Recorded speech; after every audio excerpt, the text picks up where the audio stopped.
Bar Stool Sports.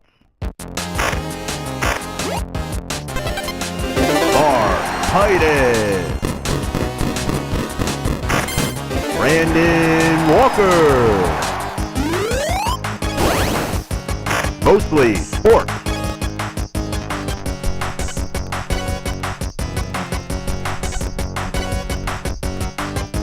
Welcome to Mostly Sports, presented by Jägermeister. I'm Mark Titus. He is Brandon Walker. Today is Wednesday, February 12th. We are live from Chicago, and we are brought to you by Jägermeister. 0 degrees Fahrenheit, 56 botanicals, wherever you're out. If you're hanging with friends or at the bar, maybe doing all the sports stuff or just the mostly sports stuff, call the shots. Cheers with frosty, ice-cold Jägermeister. Damn, that's cold. Check Jägermeister out at barstoolxjagermeister.com. Drink responsibly. Jägermeister the core, 35% alcohol by volume, imported by Mass Jägermeister U.S., White Plains, New York. I did all that from memory. What do you want to talk about? Can I point something out? From now on in the ads, I need you to give me a pause sometime so I can throw the damn that's cold and ice cold shots. Yeah, that way you gotta lob me the ball and then I'll hit. Yeah, I don't know if you want it. I don't know. You lob me the ball, then I'll turn two. Okay. Well, some days you're a load management guy, and you're like, I want to take this day off of the damn that's cold. You hold the ball. Okay. And I'll puck it through. And then you puck it through. Yeah. All right. I'll do a better job. What did you ask me? What I want to talk about? I did. What do you want to talk about, Brandon? Danny. That was poorly timed phlegm clearing. Sorry. Go Danny ahead. Hurley did the thing again. Yeah. And I'm no longer like, ooh, Danny Hurley, like that. I am now when I see it. And last night he's going off the court after beating Creighton.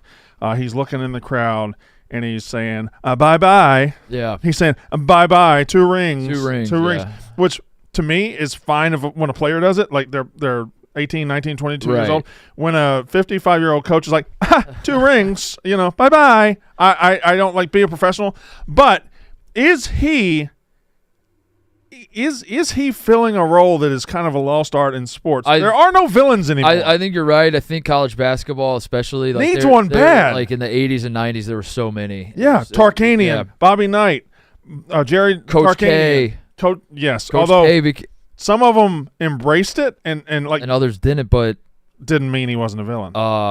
Jim Boeheim, some people hate, killed a guy. But he was also like Jim Boeheim was crusty, as we'll call it. He was rough around the edges. He was Remember when he was John Chaney a villain? John Chaney, or did he just hate Calipari? He wanted to kill John Calipari. What did Boeheim say to Andy Katz?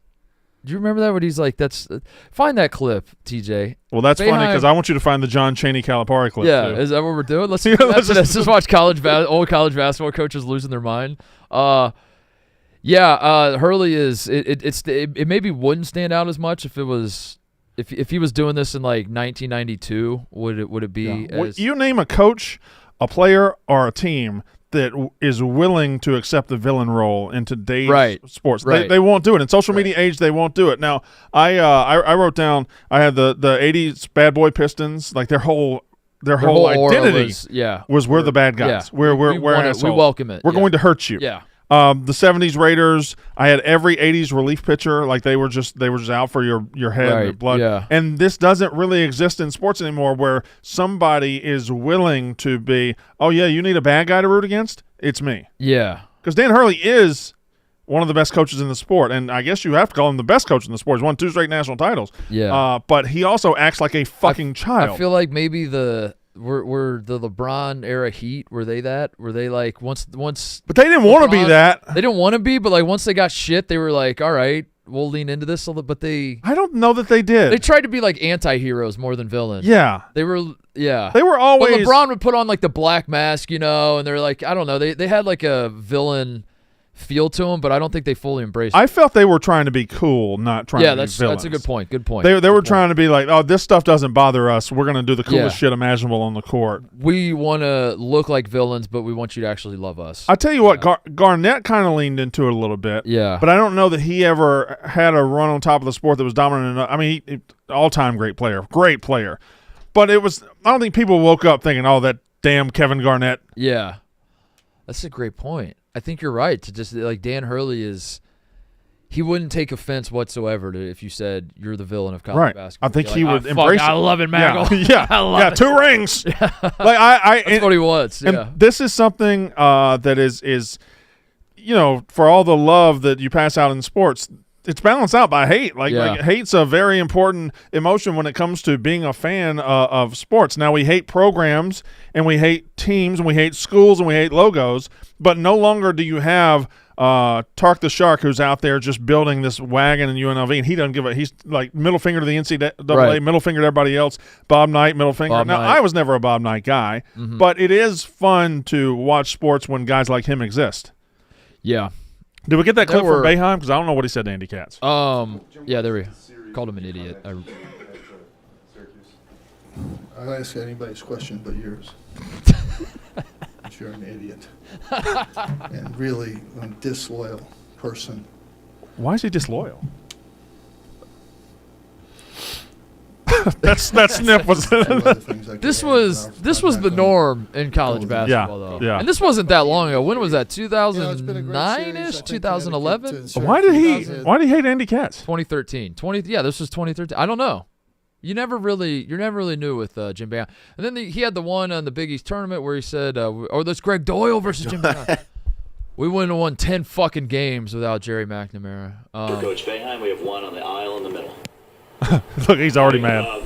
Greg Doyle from CBSSports.com. When do you think you'll decide, announce, whether or not you're coming back next year, or do you already know? Whoever even said it, why would you ask that question? I expect it from you. I know you. Why ask that question? You're going to ask John Beeline that?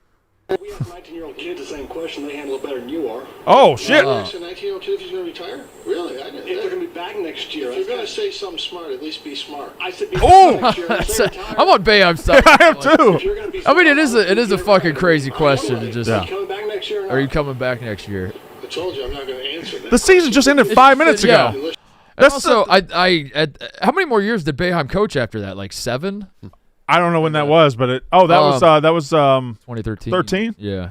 So he coached. Yeah, like 7 or 8. 6, I gotta look up John Chaney, John Calipari, please. Like Boeheim wasn't even, like Boeheim's not even the first name that comes to mind when you think of the old coaches that were asshole-ish. And yet he was still. That was like a normal thing with him. Jim Calhoun. Jim Calhoun, yeah. He had a little bit of asshole swagger to him. It always cracked me up with like Bob Knight in the state of Indiana. There was a line drawn, and it's either you're a Purdue person or an Indiana person. And if you're an Indiana person, you support this fucking tyrant asshole that yells and screams. You love him unconditionally. And stomps and is just such a petulant child coaching his basketball team. And if you don't believe in that, you support Gene Cady, who did basically everything Bob Knight did except like 90% of it. Like he would go he would stomp his fucking feet and like his hair's flying all over the place and he's yelling at refs. He just wouldn't like make rape jokes to Connie Chung. And he wouldn't go to press conferences. He just like toned it down a little bit, but he was still out of his fucking mind. Remember when Knight jumped all over that guy that was setting up the press conference? They just called him a fucking some point, I don't know. Anyway, I think Hurley's the only one willing to be there. How many assholes we got? We don't have a lot of assholes. Nate Oates is an asshole. Nate Oates can be an asshole, yeah. Muss is an asshole, but he's like not in the sport anymore. Does he still exist? He is at USC, but he's like, kind of. He just took himself out. He's a lot less relevant than he was. Bobby Hurley is, Andy's brother is that way, but Arizona State's not as good, so they don't matter as much. Calipari isn't the boisterous asshole; he's the smug asshole. Mm-hmm. He's an asshole, but it's gonna come across as he's better than you, not like I want to kill you. Yeah. Any luck on that John Chaney? You might not know how to spell it, and that's fine because it's a weird. Fires back. I just got my ass blasted hell down in West Virginia, and here you get a hell of a job right here today. Good job. 3 class guys, and you pick them out here and single them out. You can't get that together near the brother guy. Shut up, goddamn! You're the brother guy. This is awesome.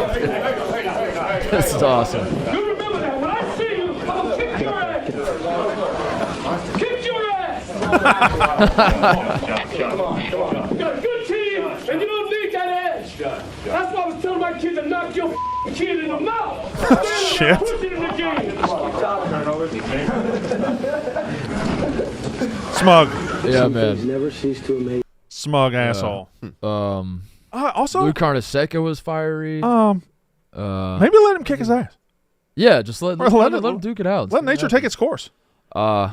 Yeah, you're right. I don't like Dan Hurley, but I appreciate his role in the sport. Well, and you're thinking back to college basketball. I don't think there's many left in sports as a whole. Period, yeah. I just started watching hockey, so I don't know who the assholes are in hockey. I know the Rangers have this kid who will fight everybody and will just gets in trouble all the time. Mm-hmm. But I don't know how many hockey coaches or hockey players are like just villains right now. Yeah. So I can't speak to that. I can't think of Like any the off the top of my head in Chiefs baseball. are the villains of but the NFL, because but they won. They don't want to be. They didn't do anything.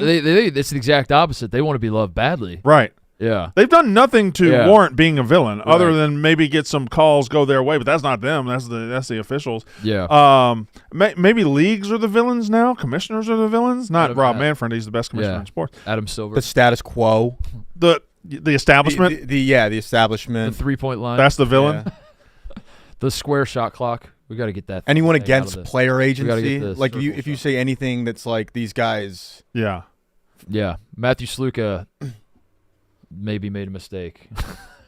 Villain. No, he did not make a mistake. He's a Duke. Yeah. He's a, Wait, he is? yeah. I missed that.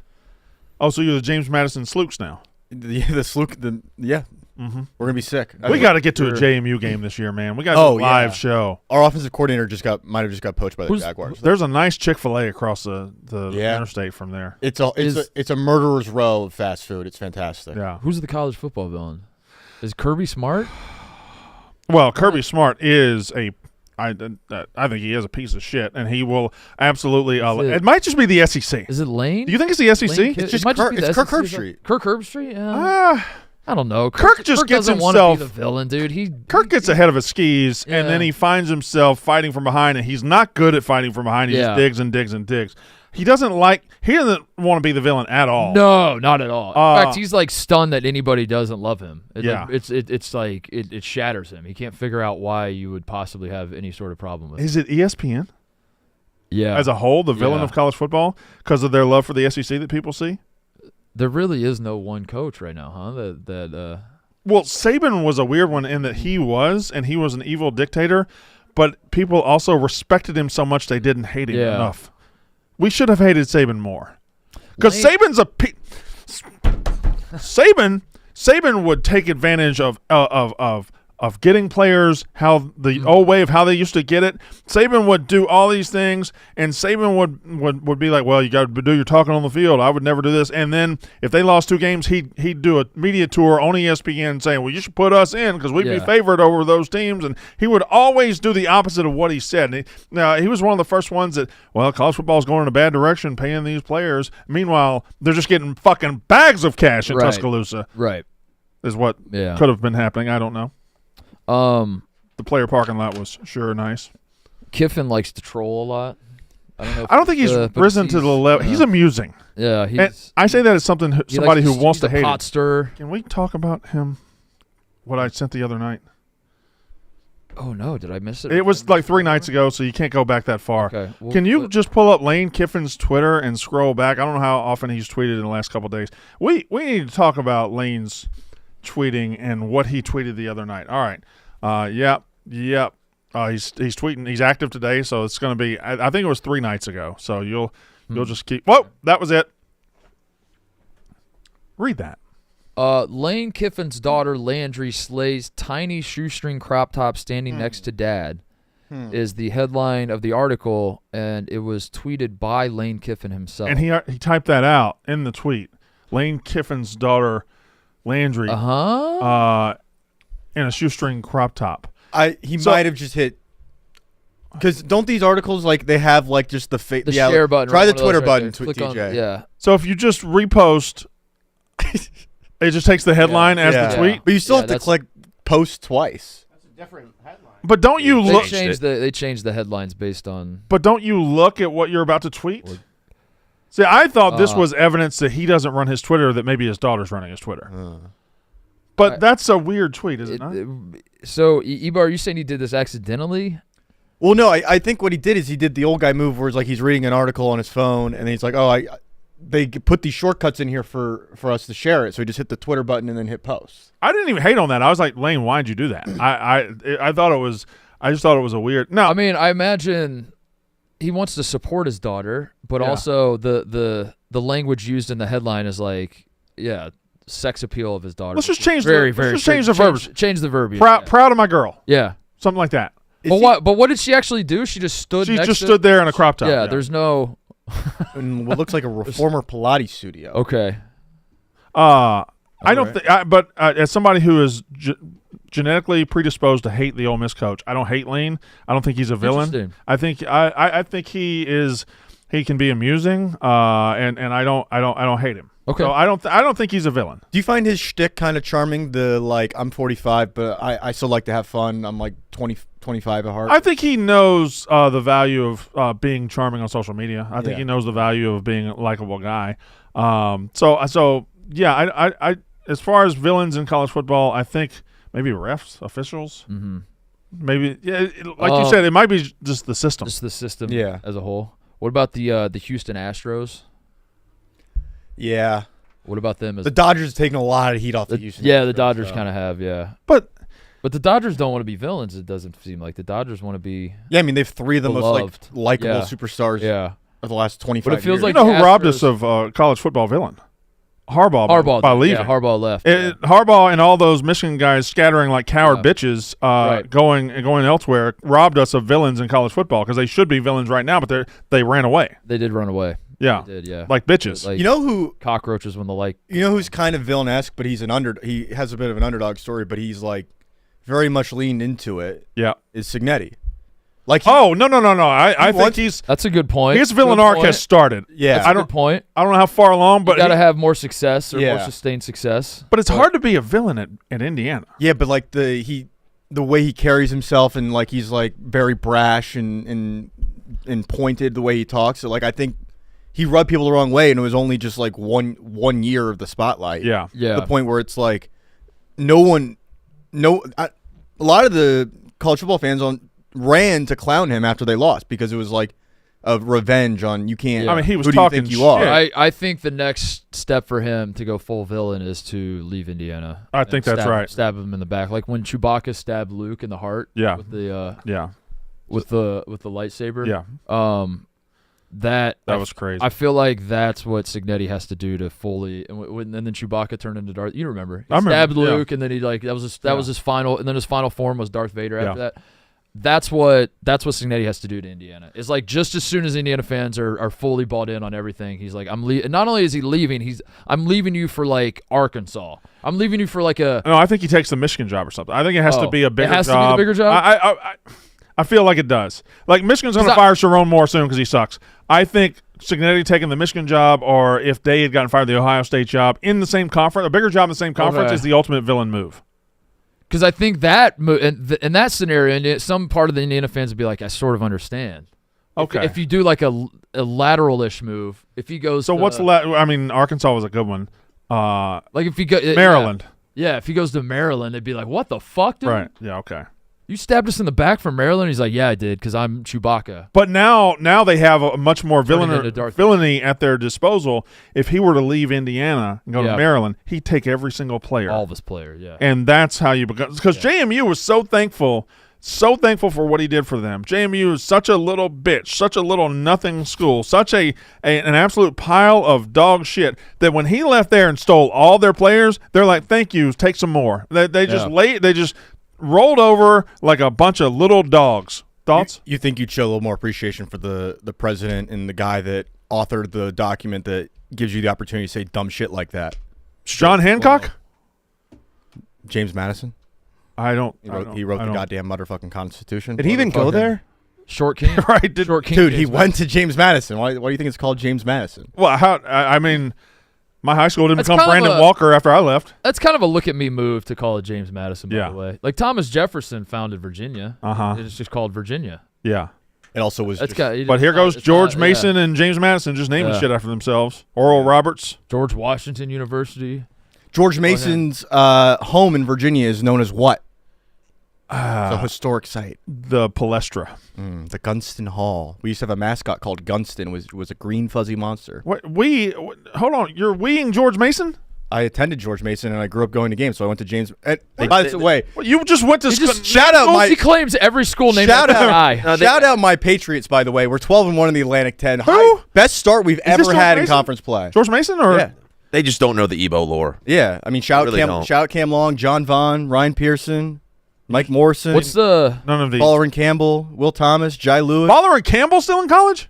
Wait, who is he? I know that name. Where'd he come He from? played on the 2006 Final Four team. I'm just okay, all right. So we had He's got a 20-year college career. We had Gunston, who was this awesome green furry mascot, and they just replaced him with this Two-Face looking guy. why? That's stupid. Yes. Stop saying we. You can't we George Mason and James Madison. Pick a we. He went to both. I went to both. Pick a we. You are the wee man. I'm the weak. Can I? He was the wee man. Yep. The Dan Hurley clip, Sure. the end of it, Play it. him saying 2 rings, Baldy. Oh, he said Baldy? Yeah. Two rings, Baldy. Yeah, you can't. You Wait, can't bald. time. You hold on. He's bald. That's hilarious. 2 rings, old overweight Southerner. This is Dan Hurley's just gonna do this for the rest of his career. They're gonna. He might not. He might not ever get back to the Sweet 16, and in 20 years he's still gonna be like 2 rings. 2 rings Baldy is funny as fuck. He's gonna be homeless, living in a gutter, and just be 2 rings. 2. How do you look like Dan Hurley and call somebody Baldy? Good point. Good pointing out, TJ. I think there needs to be another villain. I think this could be Nate Oates could be in a good spot here, where he's a villain, and I think someone needs to match Dan Hurley's energy and confront his horseshit with more horseshit and push back a little bit. You know who's shocking that they're I'm trying not a to think villain? of the best way for this to Dan Hurley does need to be humbled a little bit, but I don't want him to stop. I don't want him to correct his behavior. I just need he's out of control, and at some point someone needs to humble him with all that. They need to beat UConn and then taunt him in the line. He wasn't doing this while they were winning the titles. He wasn't to this level. He's given us 5 things this year. Yeah. The way he acted in Maui, and then the way after they lost, went 0-3, he's like, I'm never playing Maui again. Now he's doing did that. this. The Butler game when he was like, I'm the best coach in this fucking sport. Don't turn your back to me. And and then in the post game he said, I'm the only coach. Yeah, I'm the only coach that ever gets the camera put on him. Is it Rick Pitino? Did Rick Pitino humble him? Can I get a UConn St. John's matchup in the tournament? Yeah. Rick Pitino, in the handshake line, just pats him on the head. But how does Nate Oates go from potential villain to full-out Rick villain? Pitino could hit him with 2 rings. He beat the fuck out of UConn and then pat him on the head and say, 2 rings, buddy. He Beat him in the Big East tournament. He's kind of taking some of the shine off the weirdness of the other Do they Big play? East, Do they Big East play coaches, coming by up? the way. St. John's and Well, obviously they'll play this year, but they just played. Didn't they? Yeah. But I'm trying to think of Is it home and home? Did they play again? I don't know. Nate Oates is a great chance at the next one in college basketball. But in pro basketball, the only villains we've had are just villains because they've won. Although I guess Draymond Green. Now that I think about it, Draymond Green has been it for a while. He embraces it. He's an asshole. He likes being it. So he's probably the number 1 guy in sports who's been like, yeah, I'm a bad guy. You think he's a lot of people be like, I'm born in the wrong era, and they're usually lying. He might actually have a case where he was born in the wrong era, because if he was started his NBA career 10 years earlier, they would celebrate him like Kevin Garnett as the chippy, mouthy guy who's willing to talk shit and switch 1 through 5. Let me throw this at you. He was built to guard the centers in this era, right? The big guys in this era. He can guard them.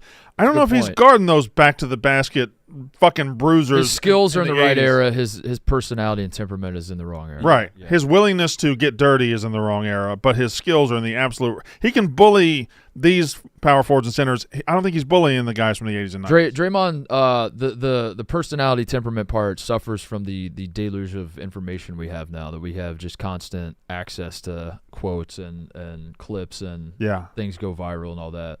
And back if you played in 1986, right.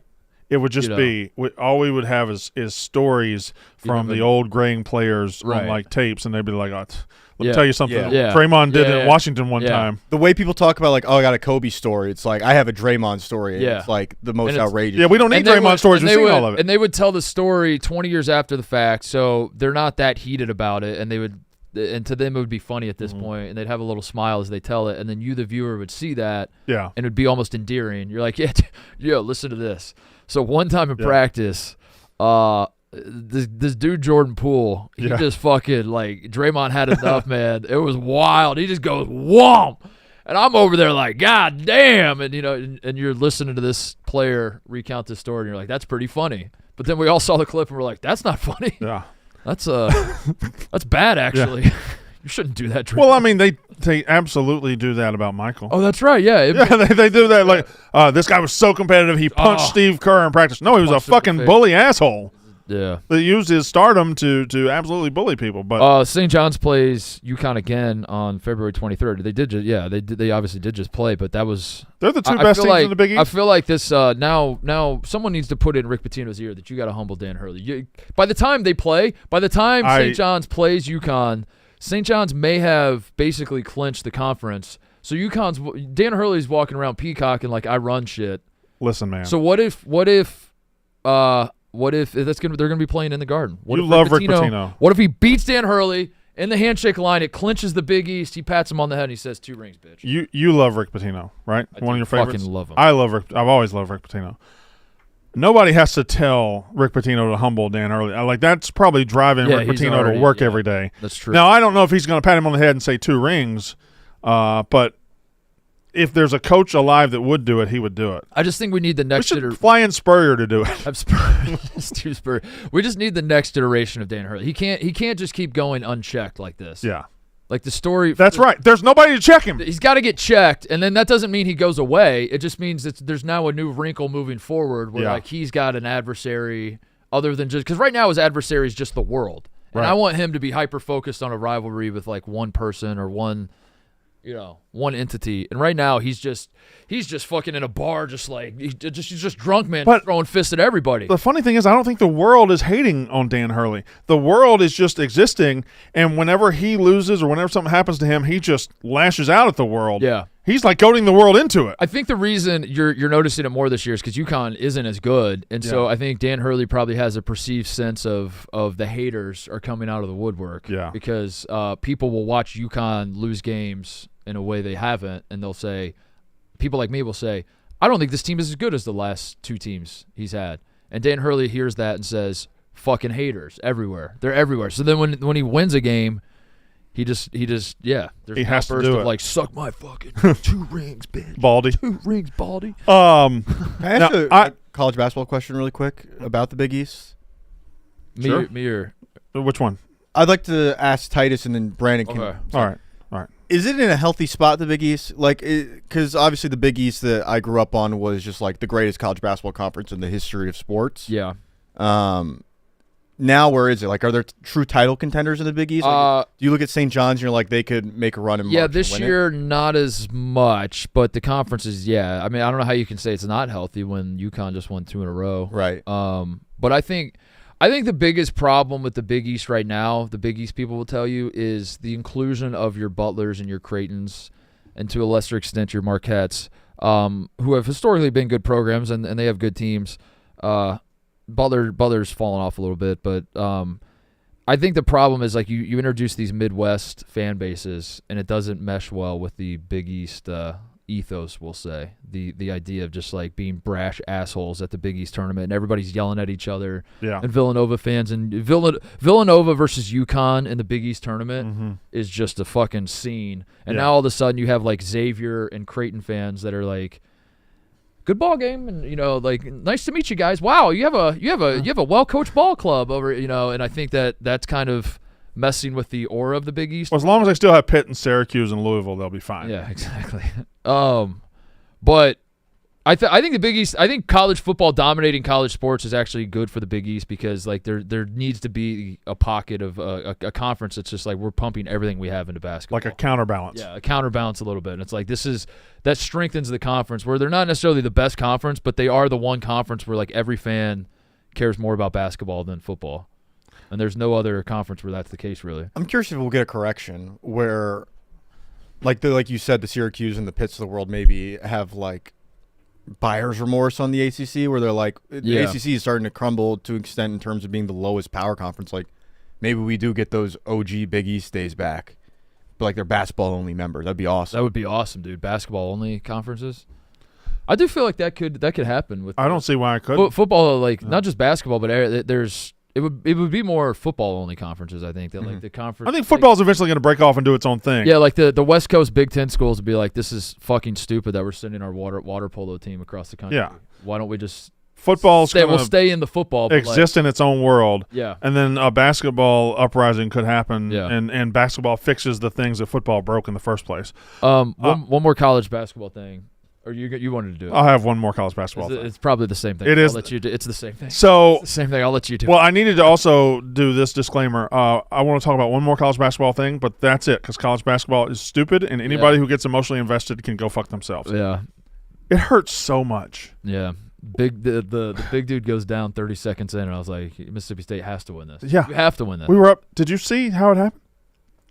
We were up 34-33 at the half. Mm-hmm. Little 17-0 run to start the second that, half. yeah. Okay, anyway, doesn't matter. Titus, Carl Ravitch did the thing. Carl Ravitch on national live TV did the thing. The actual joke thing. He did it full-throated with sincere earnesty. Yeah. Archie Miller did it not too long ago. That one, I mean, we point and laugh. It was very stupid. But that's a coach in a press conference. It was a coach in a press conference. You don't know what he was told. There is a world where, like, one of his staffers. His head's down. His staffer got ball sacked, and then it was like a game of telephone, and he was told something by a staffer and misrelayed it, or like he misconstrued what the point was. And anyway, we made fun of that because it was very stupid what Archie Miller said. Yeah. Carl Ravitch was a million times worse in my estimation. But ultimately, this started as an online troll who one idiot just said it offhand, and it has absolutely outlived. It is thriving. You got Carl Ravitch. So think about it. We know how dominant they were in the non-conference season, the SEC. They were 185-23. Since January 4 into Tuesday, the SEC teams are 82-82. It's not as if one team or two teams or three. They're 82-82. Like, there's been no ability to pull away. There's no dominant group of teams. That is. How long has he been doing this? So obviously it's stupid because every conference is 500. We know this. All this. I'm more upset with like he could have just said they're 82-82. Yeah. That would have been bad enough, and you would have laughed at him for not understanding how conference play works and all that. Right. But then he doubled down with there are no teams that are pulling away from the pack. Could we get the SEC standings, TJ? Can we show? He was saying it as though like, excuse me, every team in the SEC is basically 500. Right. That this isn't a league where we have teams at the top and teams at the bottom and teams in the middle. And there's a pecking order. Mark, I don't know that you need the standings. You just need to kind of look at the clip again. Yeah, look at Alabama's record. Right, look at Alabama's record. Alabama's 9-1, and they're currently up 99 to whatever. No teams have pulling away. We have the number one team, who is 10-1, the Auburn Tigers. The number 2 team is also 10-1. They play on Saturday. Alabama and Auburn do. Then 8-3, 8-3, 7-4, 6-4, and then at the bottom we have an 0-10 and a 1-9 team.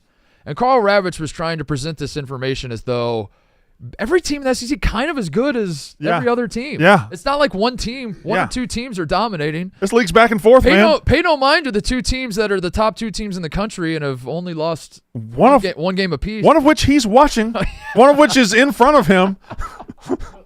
Connor's called games before. Is that like a statistician is putting that stat in front of Carl Ravitch and he's just reading it, or is he like, I got something here, like I saw this stat myself? No, I'm bringing this stat to the table. Usually it's the broadcaster who preps and comes up with all the stats, like their research individually. So that was absolutely a Carl Ravitch stat. That was not somebody just placing that. I don't like that you went to Connor as our go-to announcer. Yeah. I did. Yeah, that's right. Mark called that game on Fox Sports 3 with that one. I did play-by-play for the 2011 FoxSports3.com. West Point Green Wave. I did 4 weeks of play-by-play. So suck it, I guess. Connor, have you ever called a game when you were like in college or you were thinking of doing sports media stuff? Did you ever practice and call a game from your house? Yeah, to audition to get onto the call, we had to do tapes. Love it. Yeah, you would just to no audience, you would just call the game. Yeah, and then you would watch a game on TV. You'd put the TV on mute. You'd get your phone out and call the game into your phone. I used to record the audio of me playing Baseball Stars on Nintendo when I was 11. I would just have a little voice recorder and I would call it as if it were our game. Now that sounds nerdy coming out of me now, but no, you're 11. That's fair. And then again when I was 19. Okay, then that's a problem. And 22. And and last week. And last night. Yeah, I called the St. John's St. Francis game, I think. And what was funny about that was St. John's was favored to win by like 30. So they're like, yeah, we'll throw the game to these boys and let them fuck around, and who cares? This game's not going to matter. And then like the under 4 timeout was like a 2-point game. Yeah. Suddenly we had to like lock in and yeah. Valentine's Day is this Friday. Everyone knows our friend Steven Singer, the I Hate Steven Singer guy. He always has your back for Valentine's Day. You've seen his billboards, you've heard him on the radio, but why all the hate? Well, between Steven's unbeatable free shipping, free 100-day returns, free upgrades, and free lifetime warranties, Steven Singer is the most hated jeweler by other jewelers. On top of that, Steven has the best gift for Valentine's Day. Picture it, a real long-stem American Beauty rose, preserved and lavishly dipped in pure 24-karat gold, starting at just $59. Get a gift that will last. Steven's beautiful Valentine's Day red rose is romantic, and it won't wilt, and it will not die. It's the perfect pick for your first rose. Steven Singer has already sold out of his newest rose, the Peacock Teal, but there are plenty of colors to start building your bouquet with. Add your own personalized love message in Steven's signature gift box and ship for free in time for Valentine's Day. I think you got to do that by 2 p.m. Eastern today, so go ahead and get on it. Go now to IHateStevenSinger.com and order by 2 p.m. Eastern tomorrow with express shipping. There you go, to receive in time for Valentine's Day. There's still time at IHateStevenSinger.com. If you'll, excuse me, I don't mean to do this, but I did leave the house early this morning and meant to tell Tommy something, so I gotta call Tommy. Okay, all right, and tell him to do something very important for my job. So, hey. Hey. What are you doing? Playing this new game I got. What's the game? What's the game? Say it one more time. Family Man. Family Man. What's it about?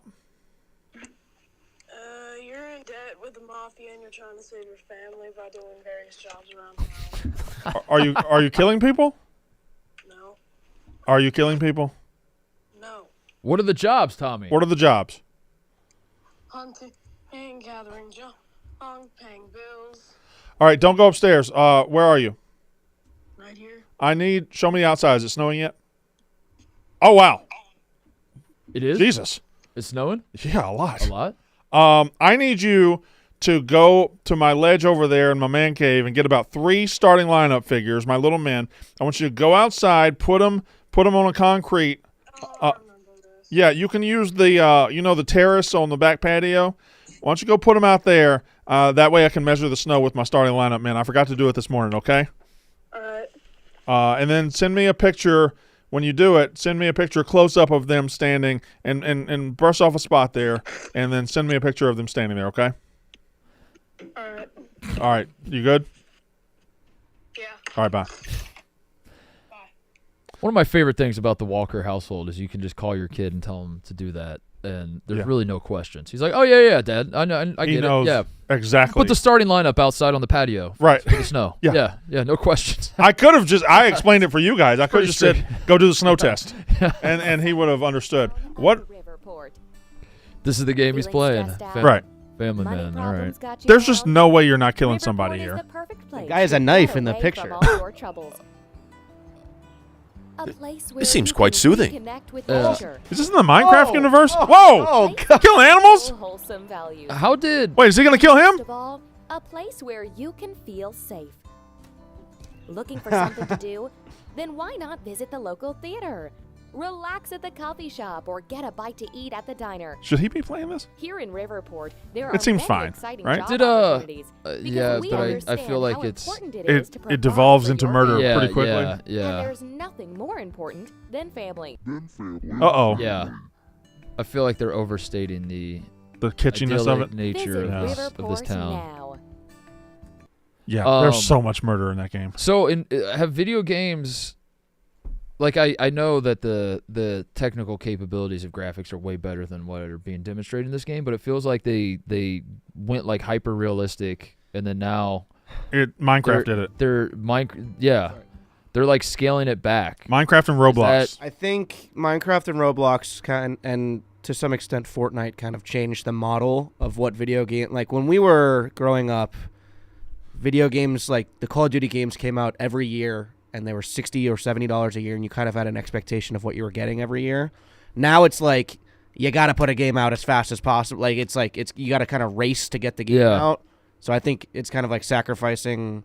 But there still are games that are like this. Like GTA 6 is going to come out this year. And so when they put out the GTA or the latest Red Dead, is it the graphics are there's still like a push to make it as hyper realistic as possible? Yeah. Left 4 Dead, because that's how video games worked forever. Was like, let's make it as those still exist. As the technology advances, let's make it as realistic. But there's been I feel like this all the clips I see now are just like it's been dumbed down back to like 2005 graphics. Kids don't care about graphics in games, and they're the kids that are going to spend their parents' credit card on in-game purchases. I'm sure Brandon has bought about 1 trillion Robux over the last decade. And kids don't they're not clutching to the graphics. Yeah, the light refraction. But there are still like your Call of Duties and your Grand Theft Auto. There still are games that played it. Like GTA 6 is going to be the most graphically advanced in history. And this PGA Tour game cost $100. And have you seen the difference between the PGA Tour 2K25 that's about to come out and the one that came out 2 years ago? It is. The graphics they rushed that one out, and the graphics were good. But this one is amazing. Blades of grass. Yeah. So Tommy's playing Family Man. Okay, well that's good.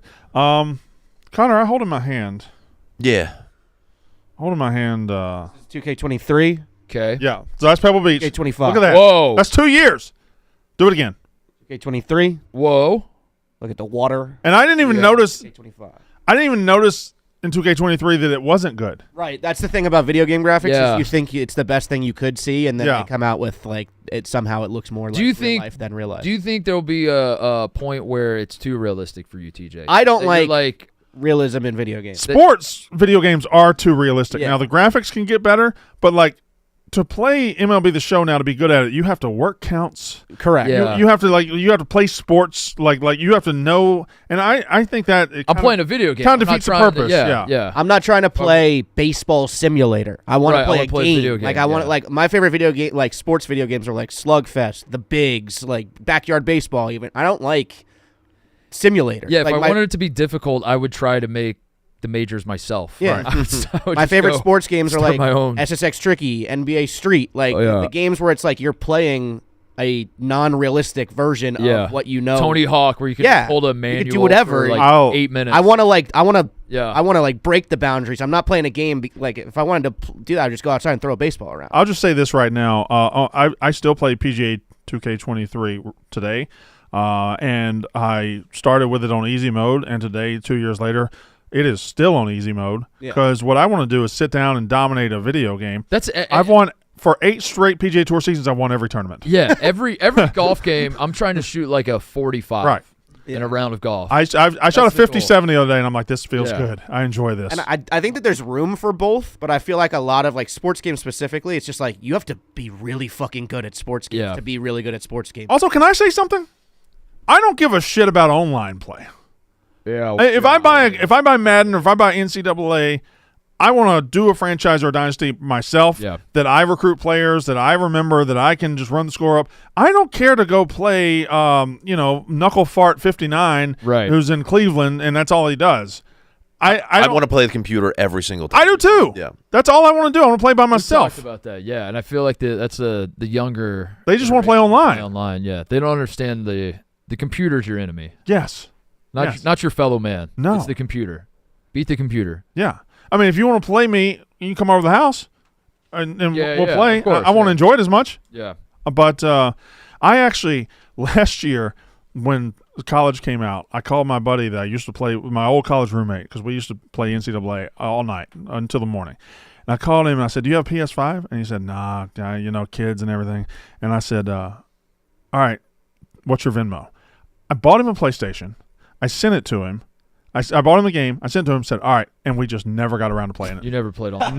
Never once got around to play. Hey, I just gave him a free PlayStation because I wanted to play it, but I don't want to play online. Yeah, I'm with you, man. You're preaching to the choir. The choir doesn't. The choir doesn't need preached to. The choir believes everything you believe. Yeah, the choir's already on the team. Stop turning around and preaching to the choir. Preach to the to the congregation. But they're also on the team too. I mean, most of them are. Connor, I hold in my hand a rag. Mm-hmm. Now I don't know how you would describe this rag. How would you describe this rag? What adjective would you put in front of rag? It's a rag. I don't know. Yeah. It's a standard rag, standard size. That's really a bad beat for rags when they become cum rags.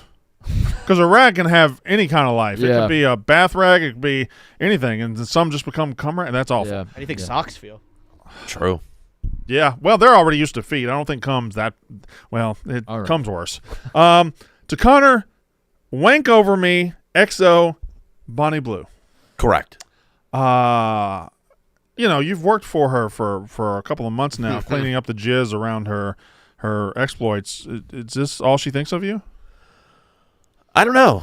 You're gonna frame this? I'm trying to figure out a way to hang it in the studio. Ebo said we should frame it, but I'm not sure. I don't. We don't really have to hang that, do we? I just it got sent, and I opened it yesterday. It was a package that my first day back in the office I came back to, and it was a cum rag from Bonnie Blue. Yeah, well, Ken Jack did. Did you smell it? No, I didn't. Is it clean, you think? I'll smell it right now. Hmm. No, it smells like a rag. All right. Yeah, it's nothing. Just a rag, though. Just a rag. Okay. No semen. But, yeah, wank over me is just so weird. I mean, that's not. It's so weird. I feel dirty touching it. Yeah, you can't. But you can't wank over her. That's. Also, don't. You can't mix business and pleasure. Don't say it, Brian. That's your job, dude. You can't. Say it. Why would anybody wank over a woman who does it with 1,000? You can just go do her. Just go do her. You wouldn't have to wank. Yeah, you just go get in line. Yeah. Right? Well, is it wank over? I think it might be wank over the towel. The rag, right?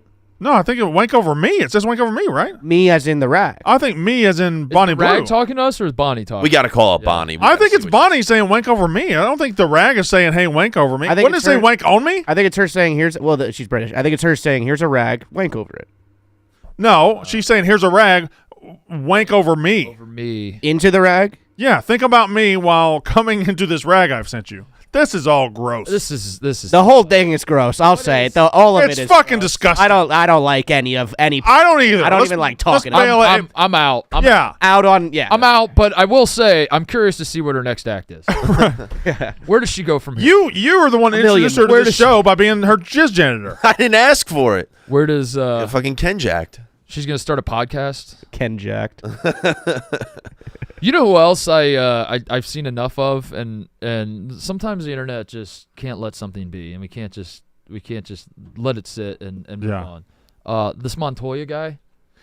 The original clip was very, very funny. Yeah. The updates are devaluing the original clip. Yeah. Right. Yeah. Am I alone in this? Like every time you're seeing like a new, it's like I just wanted that one clip to live in a vacuum. Right.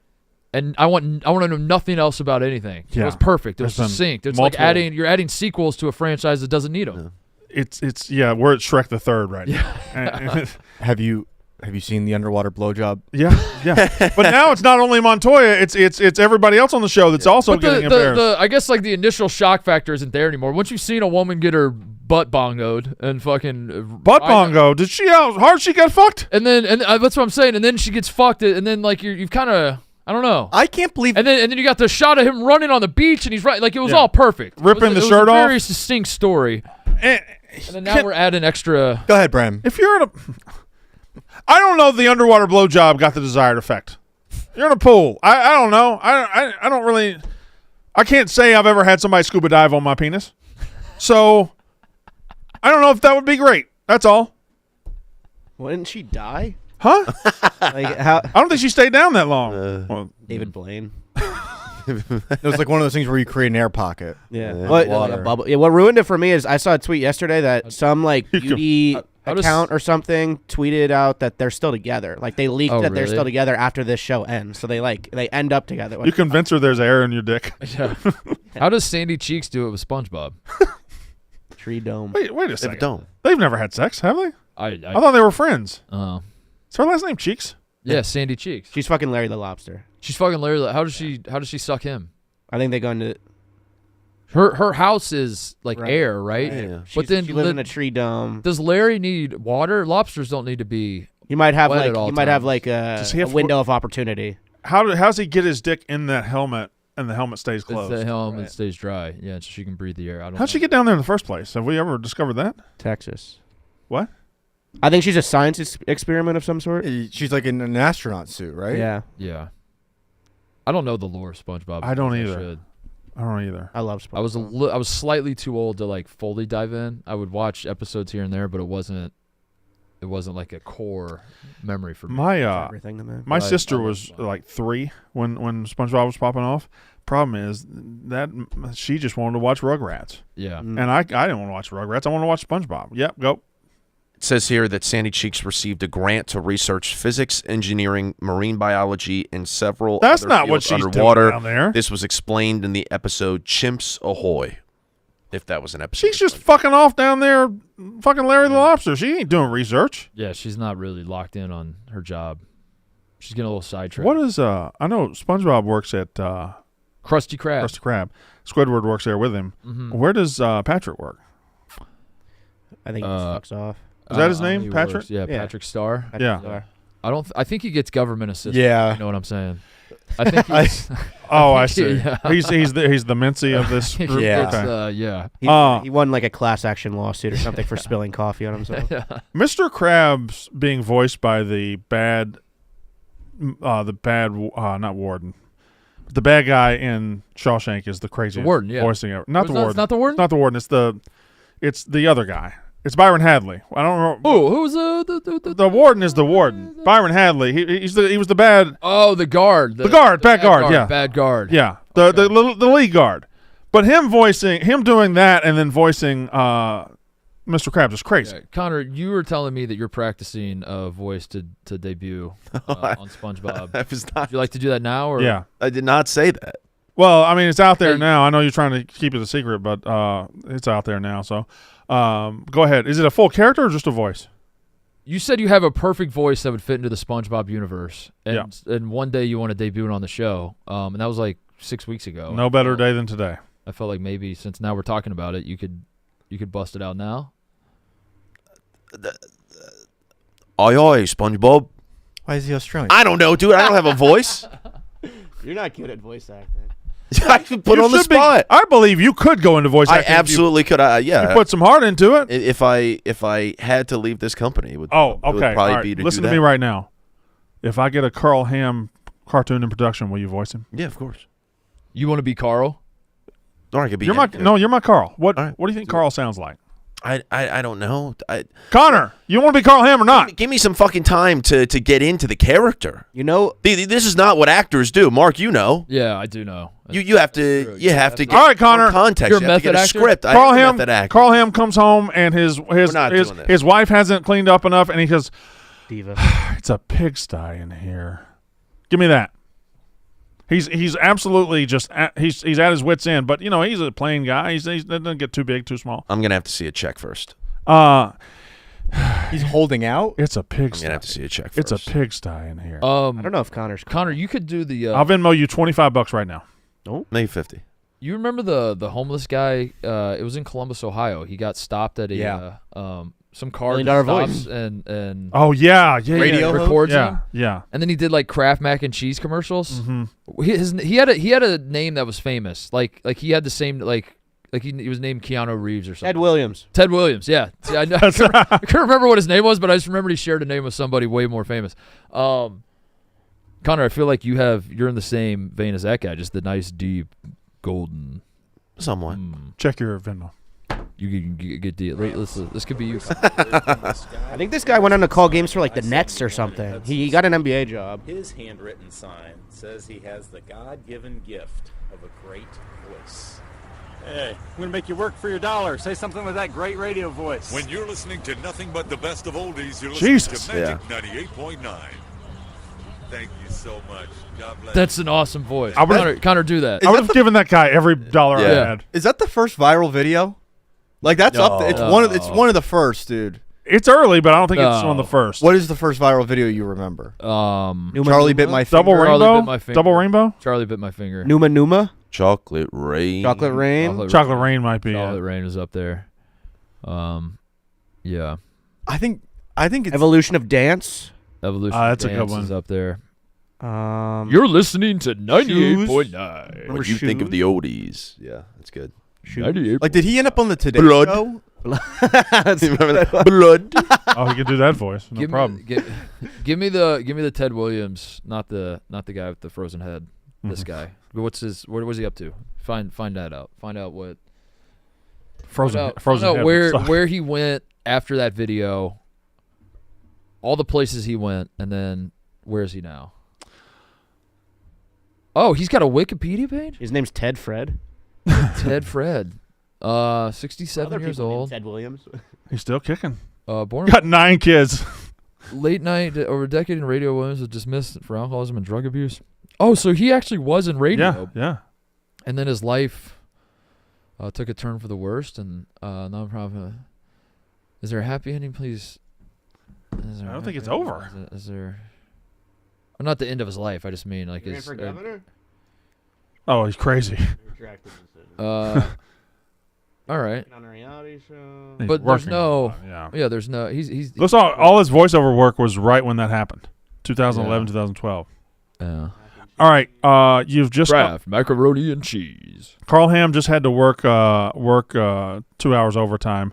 He had to work on his TPS reports, and it was just a terrible day. But he gets home, and the living room's dirty, and there's dishes everywhere. It's a pigsty in here. Maybe Plutman's Carl Ham. No, I know who our Carl Ham is. Who's Carl Ham? He just sent it to the group. Cody. Somebody saw an opportunity. I was gonna say it. I think Connor is like the bully or boss character in the Carl Ham. Connor's voice is so loud, like it's so like impending. How hard is it to animate something? Could we just one Friday? People are expecting the show. Instead, it's a 30-minute episode of Carl Ham. Is that hard? Can we get something animated? Any family members animate things? We could probably reenact it live action. The South Park guys do it in a week. How can we do a live action something that's never been a cartoon? That's a great idea. No, but have somebody dress up as a pig. Everybody else in the Carl Ham universe is a human, right? Did Cody send it to us? Don't play it. He has to come in and do it. I think Quiggs would be our guy for Meanwhile, Connor, read this ad like the homeless man Ted Williams. Oh, yeah, he's in a hurry to do that. Channel his. Well, you have to send me the $50 back now. Channel his voice. Because you didn't do the voice. I was going to say it, and then you said, no, this guy would be better. Well, Cody, you have to send the 50 to Cody. Do the Ted Williams radio voice. For that. And he does mean the frozen head Ted Williams. Okay. This episode is brought to you by Body Armor Flash IV. It's a little deeper. It's time to reach for real hydration with Body Armor Flash IV, packed with electrolytes, zinc for added immune boost, and no artificial sweeteners, flavors, or dyes. Flash IV provides the rehydration your body needs, whether you are feeling under the weather, just had an intense workout, or recovering from a long weekend. Body Armor Flash IV helps bring you back. Really. It does. After a long week in NOLA, especially. Nobody told you to get out of the voice. After a long week in NOLA, it really does help you rehydrate and get back to regular form. It was a long, exhausting week, but here we are today. Do some unsettling laughs in there. There's only one line left in the ad. Oh, well, you got time. There you go. That's good. Get yours today at Walmart or at a local grocery store near you. Pigsty. Blutman? It looks like you've joined us. Any thoughts to lead off with? Vroom. The adrenaline of the Daytona 500 is something you must experience in person. There's nothing like witnessing the stars of NASCAR battle for position going 200 miles per hour on this 2.5-mile speedway. Give me a vroom. Vroom. Doppler. Just a vroom would have worked right there. I'm going to say it again. There's nothing like witnessing the stars of NASCAR battle for position going 200 miles an hour. Then there's always the one car that's like behind the pack that has the problems, and it goes. 40 drivers will compete amongst the likes of Chase Elliott, Ryan Blaney, Denny Hamlin, Ross Chastain, and Bubba Wallace as they try to make their mark to start a historic NASCAR season. You won't want to miss this once-in-a-lifetime sporting event. Tune in on Sunday, February 16th at 2:30 p.m. Eastern. Honk, honk. They don't have horns. They don't have horns. The RVs do. He's right. Tune in on Sunday, February 16th at 2:30 p.m. Eastern on Fox for the first checker flag of the season at the iconic Daytona 500. Again, tune in this Sunday, 2:30 p.m. Eastern on Fox. Ka-chow. What? Ka-chow. Can we get Cody? Are we just gonna play it, or is he gonna walk in here? Okay, I just asked that. Not everybody. Well, but you could open the door. Cody, come here. Why? Cody ruined our trivia practice last night. I heard that Cody made a lot of mistakes. Yeah. Cody's not even on the team, and he was. Come on in. He was fucking up trivia last. 4-point swing. Blumman, he's gonna need the mic for a second. Meow. Can you do the Carl Ham voice, please? You set the scene for me? Carl Ham has just had a long day at work. He had to stay overtime for 2 hours working extra hours on his TPS reports. His boss was a real jerk. He's just arrived home. The kids are screaming upstairs, and he walks in, and there's dishes everywhere. There's a mess. And what would Carl Ham say in this situation? Oh, it's a pigsty in here. I don't see him being that whiny. I think that's too whiny, Cody. It's a good effort. We appreciate. I don't think. That's why I think we need your voice. That was too soft of a voice. It was also a little too childish. It was too childish. He's a grown man. He might be young Carl Ham. It's a pigsty in the in here. spinoff. Blutman, young Sheldon. I want you to say, "It's a pigsty in here." It's a pigsty in here. That might be it. That might be it. That might be Carl Ham. What if he's excited for something though? Now oink. No. Oink, oink. I'm happier than a pig in slop. Mm-hmm. Set the scene. You have you've just been it's your anniversary party at work. They just bought you a nice cake and a lot of things, and they just gave you a $10,000 bonus that you've always wanted. Nope. You'll get it. Try it again. What was my $10,000 bonus? $10,000 bonus. That sounds awesome. That you have earned. You have earned it, and you didn't just give it to yourself. Gee whiz. Yeah, you can do that. That makes me happier than a pig in slop. I don't have the excited voice. Yeah, he doesn't have the excited voice. I don't think. That's we can. Somebody did point out work the on it. young Sheldon version of this show would be called Carl's Jr. Are they doing titties again? Yeah. Huh? They're doing titties again. Carl's Jr. or young Sheldon? Carl's Jr. and Hardee's. Remember 20 years ago they had Kate the Upton eating the burger and dripping Yeah, all over? yeah. I think they're running it back. Yeah. Oh, yeah. All right. Titties are so back. Dude, the boobs commercial during the Super Bowl, we didn't even talk about that. Good commercial. It was a good commercial and then it kind of got depressing at the end. Well, I think that was the point. Yeah. America's back. TikTok influencer Alex Earl is featured in. See, I would have known. I knew Alex Earl was a famous person. I didn't know what or who she was. My wife was explaining to me who Alex Earl was and how she rose to fame, and I literally just walked away. Like she was on minute like 6 explaining the story, and I was like, I don't want to hear this anymore. So yeah, I don't know. I just assume she's famous because she's hot. Who's she? Who's she dating? Miami. She was dating Yankees player Tyler Wade. They broke up. Is he famous enough to date? No. Well, he was more famous than her when they started dating. Okay. Now she's dating Braxton Berrios. Oh, that's a step up. Sweet. That's a step up. I think she's now more famous than Braxton Berrios. Speaking of love in professional athletes, you seen this Anthony Edwards shit? No, I haven't. I don't know what you're talking about. Seeing this Anthony Edwards shit? Yeah. Anybody? Yeah, Just send you, a Blutman? video. Send a video. Send a video. With the you seen the latest with the? No, I'm not really catching. Oh. Up. You need to catch me up with the So association. what's going on? Connor, tell him what you're reading. First tweet that pops up when you type in Anthony Edwards. Aisha Howard, mother of Lil Baby's first son, submits alleged text in her court filing from Anthony Edwards telling her to get an abortion and that he hates her for bringing a child in the world without a father. I won't be in a child life I don't want. You are sick. Anthony Edwards is allegedly texting women that he has impregnated, but his texter, he's sending crying, laughing emojis and LOL. And God. Yeah. Not I don't want to funny. be in a child life. I don't want LOL. You are sick. Get the abortion. Get the abortion. LOL.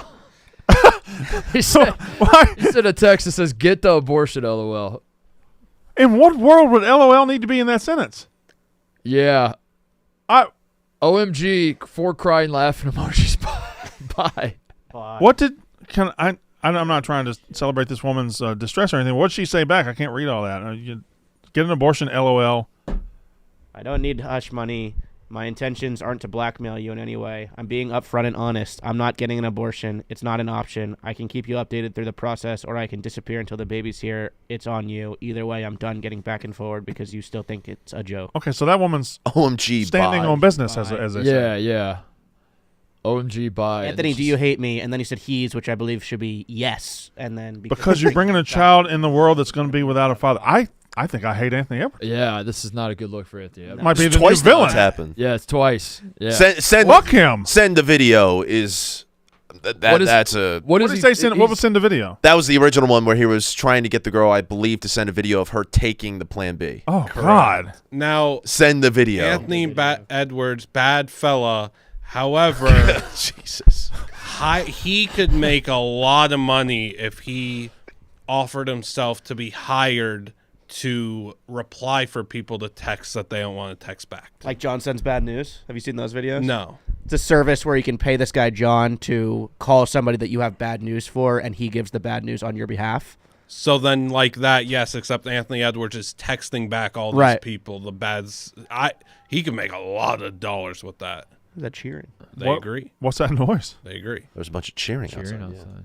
I just created $1 billion idea. Lutman, I do like the idea of you having a cheering section. He's 23. Yeah. Anthony Edwards. Yeah. This has happened twice. Mm-hmm. He's on a GOAT trajectory. I'll just put it that way. Yeah. If you're, 23 years old. What's the rumor? The rumor that Anthony Edwards could be Michael Jordan's son. Yeah. Yeah. So this could be Michael Jordan's grandkid that we're talking about. Mm-hmm. Could be. Whoa. It's just food for thought. LOL. Can I just say something real fast for the people? Well, you have a mic. Teacher, put the camera on me. Folks, let's practice safe sex out there. And hey, if you want, elaborate. If you want, abstain. No one's going to judge you. Well, obviously they don't want to abstain. No, I'm just saying. These situations make me very uncomfortable. And you're speaking from a position of experience where you've seen a lot of guys. So you're saying the sex. reason you don't get laid is because you don't want to be put in the situation Anthony Edwards has been put in. Correct. Yes, and sometimes abstinence. Sex is good. Don't get me wrong. Yeah. But we got to be careful here. Could you imagine? We're dealing with lives. Imagine if a Connor Griffin send to abortion.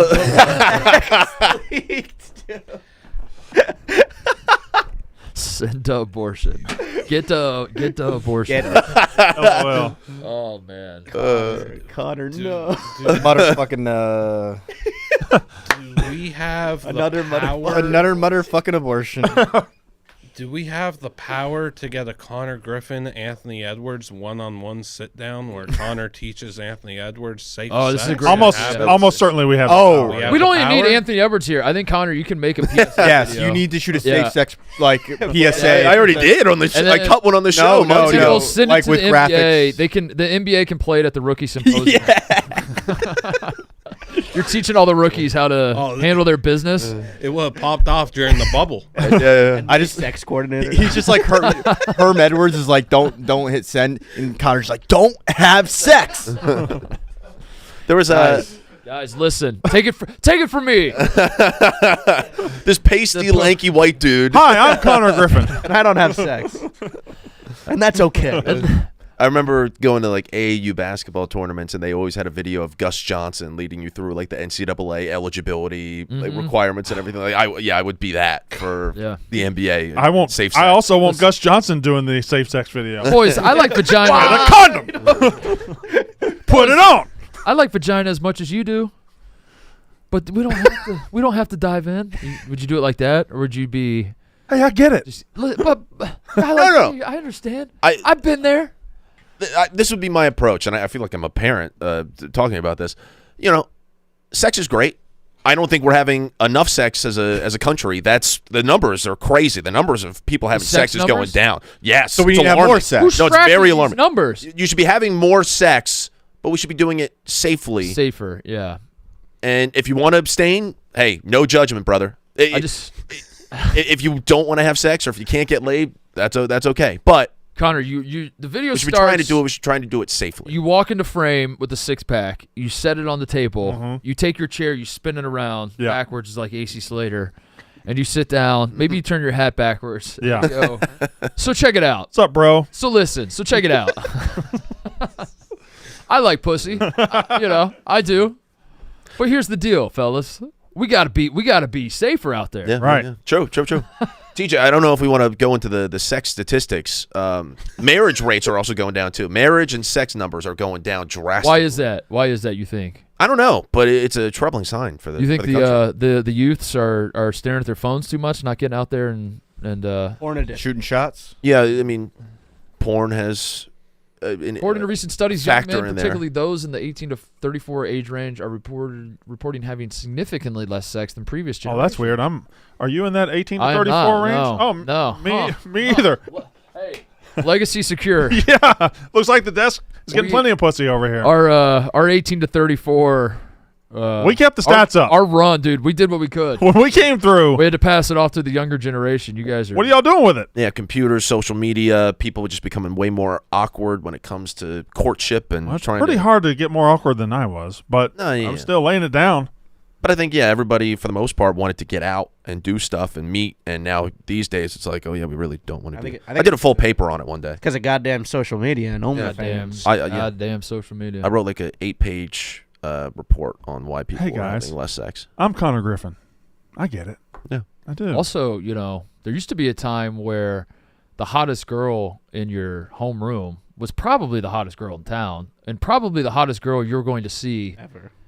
Probably ever, yeah, or at least like in the next month. So you're like, I'll just lock that down. And now you think she's the hottest girl, and then you get on Instagram and you're like, oh, you're not even close to the hottest girl. Yeah. I should try to get the hottest girl that lives over there. I just miss the days when NBA players would have their sex and nothing bad would come from it. Only a couple of them got AIDS. I miss those days. I miss when we could trust our heroes to take care of their business and only sometimes get HIV. And you know what, Brandon? If the NBA players practice safer sex habits, maybe I'd be watching the association. Oh, that's why. That's what's bad role off. model. Yeah, maybe I'd be watching the NBA. Was Magic the only one? How's the W doing? How is? I've told you my theory about it. I know. I'm not going to do that. I know. But there had to be more. How was he the only? I mean, there had to be more. Right? If he was the only NBA, he was the only professional. I think he was just the famous one. They needed to be the spokesman. The pharmaceutical company. How did he become a billionaire? He was making like $1 million a year. Yeah, no, he's a billionaire. He was not making a ton of money. Where'd he get all this fucking money? Where'd he get all the fucking money? Blubbing. Where'd he get all the money? Follow the money. Follow it. If I speak, I'm in trouble. I said too much.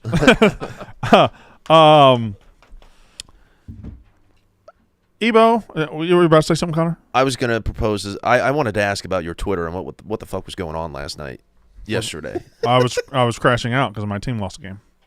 Oh, that was it? Yeah, Mississippi State. I didn't put two and two together. I just saw a bunch of random tweets. Came into the season, and I thought we had one of the best basketball teams in a loaded SEC. I thought we were going to be competitive. I thought we were going to be. Now, every time we play one of these. Now, the SEC is fucking brutal.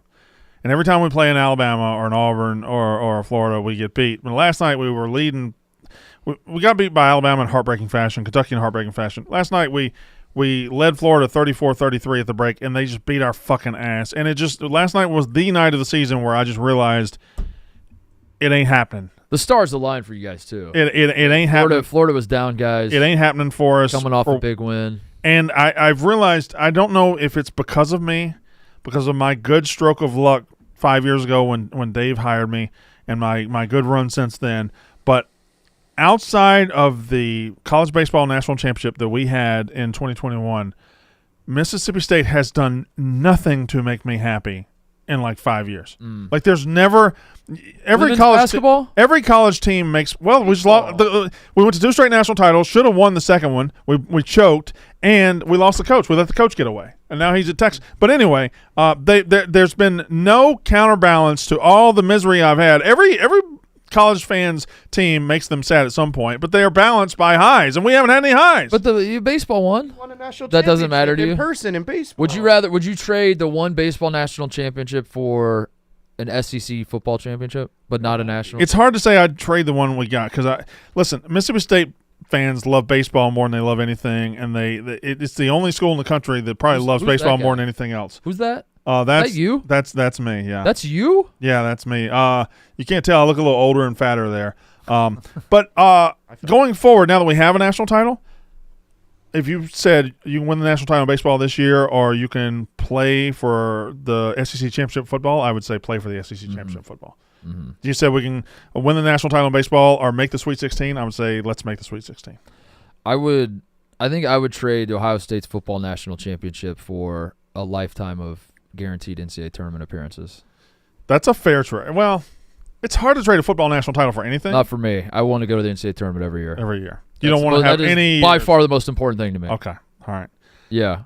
I obviously every Ohio State fan watching is like, you're a fucking idiot. But I can't fathom a football national title. Like it doesn't. It's not a concept. That's a good point. Yeah, like I would trade it knowing there's probably another one coming. Right, and you've 20 years. This wasn't your first. Yeah, that's true. So, that's true. I mean, I said on Unnecessary Roughness, like if my mom had to die for a national title, I would think about it. Yeah, yeah. And and she would understand, right? Oh yeah. Well, plus she's an Alabama fan. She's had like 20 national titles, so whatever. Anyway, let's talk. What's better than national title? A Reese chocolate lava big cup. Reese's is delicious. We say it every day. You said Reese's, and then you corrected it to Reese's in the same ad. I said Reese's? At the beginning. You accidentally did, but then you corrected it to Reese's. I don't think I did. I think the tapes will prove that I don't say Reese's. Oh, I don't think you want to go to the tapes. Let's go to those tapes. I don't think you want. I don't say Reese's. I don't think you want the tapes. I say Reese's. Never once. I'm just not sure you want that tape. I heard what I said. I don't think you heard what you said. There's an apostrophe. Did anybody else hear what he said? I don't know. What do you mean you don't know? I just heard him say Reese's the second. Take a side. I'm on team. I take Reese's side. Had to die for a national title. I would think a fan. She anyway. Let's talk. What's better than national title? A Reese chocolate lava big cup. Felt like Reese's. Someone else. I don't even think you completed the word. I didn't even complete the word. I moved on to the next word. I said Reese. You went Canadian. Reese. Yes, I Reese. think you said Reese. Yeah. In Canada, let's have it one more time. Let's break it down. Just one more time. Anyway, let's talk. What's better than national title? A Reese chocolate lava big cup. A Reese, and then I cut it off. We're saying recent? I said a Reese. Reese. Anyway, they're delicious. They're very good. Reese's chocolate lava big cup. We've talked about them a lot recently, and for good reason. They're delicious. They're fantastic. A great treat. If you're happy, ooey gooey chocolate lava too. Reward yourself with one. If you're in a bad mood, turn to one as a pick me up. Yeah, but Mark, the thing is, you have to drive so far. They're so hard to find. No, it says right here on the sheet that Reese's new delicious chocolate lava big cup is available basically anywhere. Okay, basically anywhere. Easy peasy. What if you're in an airport? Connor, the Kansas City airport had a bunch, plenty. I bet the Denver one did too. Plenty, probably. Yeah. All right, Blutman. Let's. If you're in an airport today, in a bad mood. Send us a picture. Get a lava big cup. Why are you in a bad mood? Place was a pigsty. That's okay. There you go. I like that. I like Stay in that. character. Four nations. Four nations. Four nations. Four nations. Name them. The only four nations. U.S., in the country. Canada, United States Sweden, of America, and Finland. Yep. Canada. I would say Sweden and Finland. Now are the four. Yep. Who's the pretender here? Should Finland? Finland shouldn't be. Finland's big time. Finland pretender. is just we can't use Russia, right? So we're using Finland. Yes and no, because the Scandinavian double dip there with Sweden and Finland. Finland could have been another name for SeaWorld. That's a good one. You deserve your flowers there. I, again, would have loved Russia and Czech Republic, but we're not getting that. We'll never get that. How could you add Russia and Czech? There'll be 6 I nations. wanted 8 teams. That's 8 nations. I wanted these 4. 8 nations. Yes, correct. Good job. Count. Russia, Czech Republic, Germany, and a North American juniors team. That's all I want. Instead, we've got these 4. That's expand the playoff is what I'm saying. What? It's 4 nations. Yes. It lasts 2 weeks. Yes. Since there's only 4 teams. Yes. Did it have to be a round robin? Couldn't we just seeded them and then just played a little 3-game tournament and been done with this in like 3 days? It could. It's in place of the All-Star break. They're giving other the All-Star break people was time 3 off. days. Are they not? I know. Is there no All-Star game? No All-Star game. This is instead. Oh. And someone brought up a great point today. I love the All-Star game. Not the best timing right after Super Bowl for the NHL, for the league to take its entirety off and just say we'll play international hockey right after the Super Bowl. Maybe that wasn't the best for the NHL. However, Four Nations that has nothing to do with the NHL, right? The NHL does not sanction this. Just a little international puck for the top players again. Bring Who's it back. sanctioning this? What's the? I don't know. The governing body. What's the FIFA of hockey? What's the governing I body? gotta be honest, I'll find out tonight at 7. You could probably find out way before that. Are they playing on an NHL-sized rink? Yeah, international. They're they play on a playing different rink. The first 4 games are in Montreal. FIHA. Trivia question. Is it FIHA? And the next 3 are in Boston. Don't answer, Blutman. FIFA is soccer, FIBA is basketball, so it's probably FIHA. FIHA. Did you see? It's the IIHF, the International Ice Hockey Federation. I just don't know if they're doing this. Don't answer. EF. How long in feet is an NHL-sized hockey rink?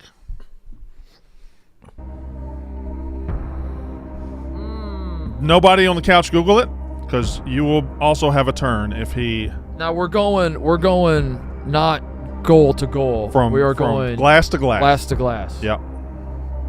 Glass to glass. And you're talking long ways, not I'm talking long ways, not short ways. I'm talking about if you're which dimension? From left to right. Is there a not, consistent? Yes, they're all the same size. Yeah, because they're bigger in Europe. This isn't like baseball. NHL-sized hockey rink. And this is the ice has just been Zamboni'd, or yes, it's clean ice. Okay, cleanly shaven ice. Cleanly shaven. Blubman, do not say it. Do you know it? Do you know it? Yeah, but okay. 8 numbers. Okay. I'm going to say 105 feet. Connor Griffin. I was going to go 102. How long? 102. Ebo. Okay. How long is an NHL-sized rink? It's 125 feet. TJ, I assume you have seen the chat say it already. Yes. Yeah. So, I will tell you that all of you are significantly wrong. In fact, the closest guess was off by more than 50 feet. That can't be right. A NHL-sized rink is 200 feet glass to glass. Wow. Now, hold on. Now, hold up. What? 200 Wait a minute. feet. You're telling me they had 50 feet onto the basketball court? Something ain't right. On each side? Yeah. Still more than that. 50? But you know what I'm saying? We're still like that's how I was trying to do the math in my head. I'm like, Yeah, where does the basketball court end? And where does still more than that, though. Right, but where does the stand, the retractable stand start? And you're Yeah, but that proves Ebo's point more. How absurd that is. But it's not absurd. That's the size of the rink. It's 200 feet. And that's absurd. Why is it absurd? It feels about right. Basketball and hockey play in the same.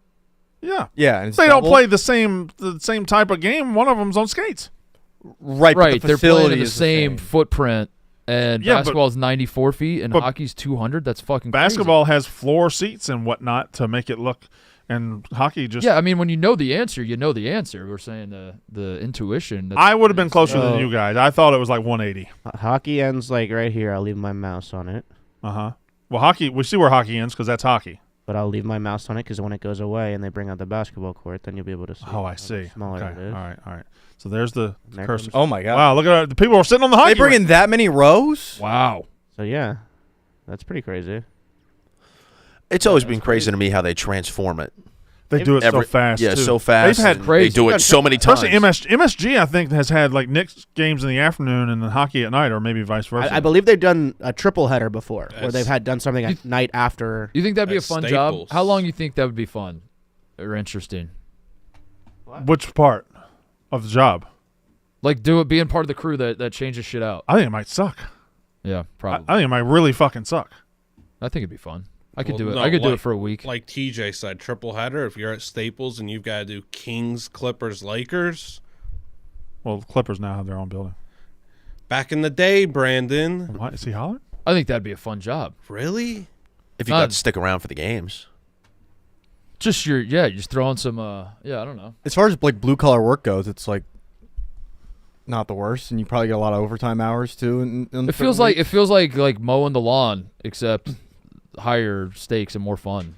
Like you're putting a puzzle the together. fucking Knicks court down, dude. This is awesome. Yeah, you're putting a puzzle together. But you just go like row by row. Yeah, but once you do that for like 2 months. That's what I'm saying. There would be a time where I'd be like, all right, this sucks. I'm done with this. But you know, we had all last week during the show. We had Raising Cane's chicken fingers, chicken tenders. Yeah. They were delicious and wonderful and amazing.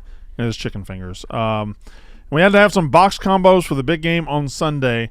My kids want to go to the Raising Cane's in Gurney twice a week, so I'm there all the time. Their tailgates of 25, 50, 75, even 100 chicken fingers are the perfect option to feed your family and your friends, especially when you add jugs of freshly squeezed lemonade and freshly brewed iced tea. It's a delicious choice that everyone can agree on. Go to RaisingCanes.com to place an order and follow along on Raising Cane's social channels to keep up with all the latest, including which one of your favorite celebs is hopping in the drive-thru next. Enjoy Raising Cane's craveable chicken finger meals. Order at RaisingCanes.com. Once again, Raising Cane's chicken fingers. One love. It's not airing tonight, but we're recording it today after the Yak, the debut of Mostly Trivia Dozen Team. Wow. And you guys had Ebo, TJ, trial run last night? We had a trial run last night. We finished. We're a top 10 team. Mm-hmm. That is documented. We have proof that we can hang in the top 10. How we feel, boys? We're playing the Frankettes. When does that come out? Sunday. Sunday. Sunday. Sunday. The debut of the three of us. Oh. Are you an ally or not? I'm an ally. Okay. Yeah, I'm an absolute ally. Can we call on you if we need you? 100%. Also, You're playing a team who spent 2/3 of the team spent all of last night cutting weight. Yeah. And the other third spent the last year doing it. Yeah. They're going to be just hungry probably. All three of them. Did y'all see any of that? I woke up at 1:30 just in the middle of the night.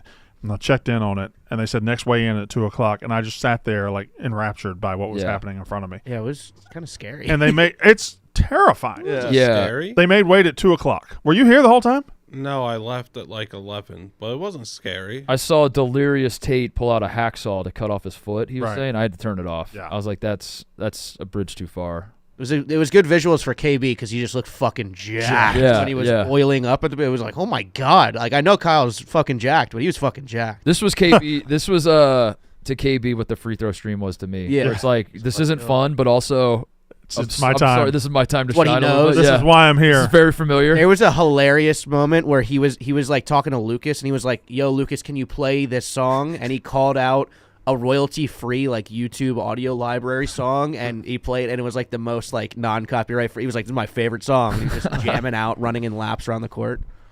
Funny, it was very interesting stream. I don't know what would have happened if they like hit a wall. Like, would they just have to like throw up or? Well, I mean, the stream starts 10 minutes in. KB's like putting his fingers down his throat, trying to throw up. It was unbelievable. You got any advice for my boys, Brandon? I'm bringing in the legends to speak to my youngsters as they're about to embark on a season of trivia. Ebo, TJ, just enjoy the moment. Enjoy the competition. Enjoy each other. It's going to get rough out there. There will be moments where You both miss questions. There will be moments where Titus yells at you, but that's because he believes in you and he wants the best for you. He has never been on a good trivia team. He's never been on one that's beaten me, for example. That's actually probably true. Ebo, I've played you in battle before. You've never come close to beating me, so you have got a lot of ground to make up. TJ, you've been on good teams before. But guys, just enjoy this moment. Enjoy each other. Enjoy the journey, because that's what trivia is about. It isn't about championships. It is about the journey getting there. Well said, Brandon. What do you want to do to get ready? Should we do a Sporkle or something? Yeah, guys should. I think you should spend the entire yak just playing Sporkle. Get loose. But what? It's us three. Right. Yeah, we're playing against KB and Nick.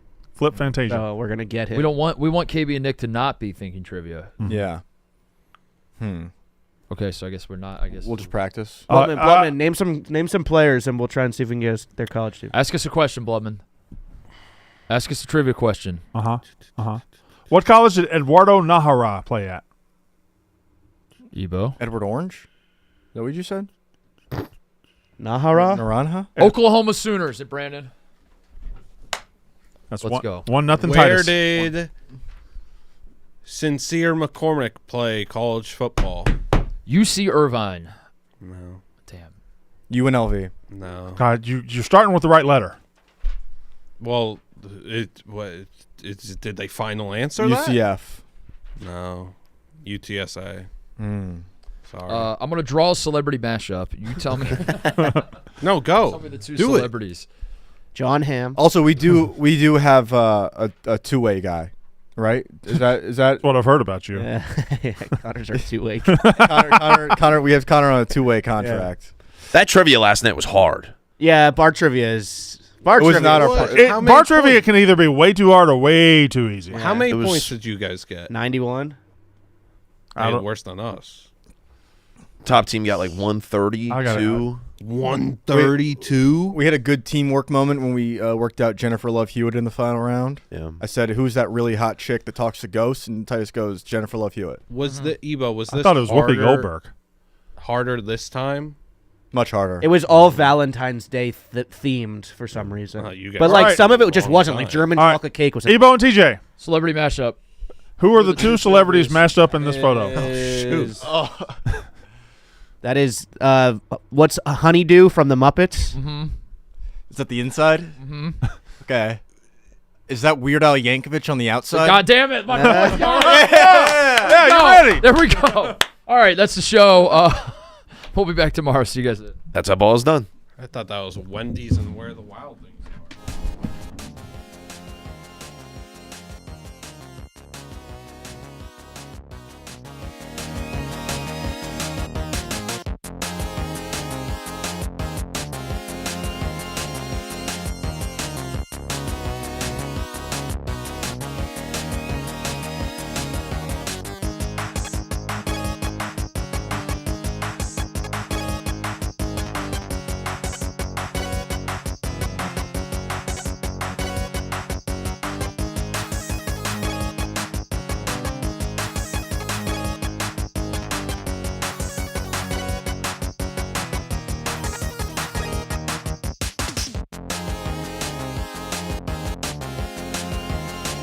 Four nations facing off. Four nations facing off. Four nations facing off. Four nations facing off. Four nations facing off. Four nations facing off. Four nations facing off. Four nations facing off. Four nations facing off. Four nations facing off. Four nations facing off. Four nations facing off. Four nations facing off. Four nations facing off. Four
family, family, family, family, family, family, family.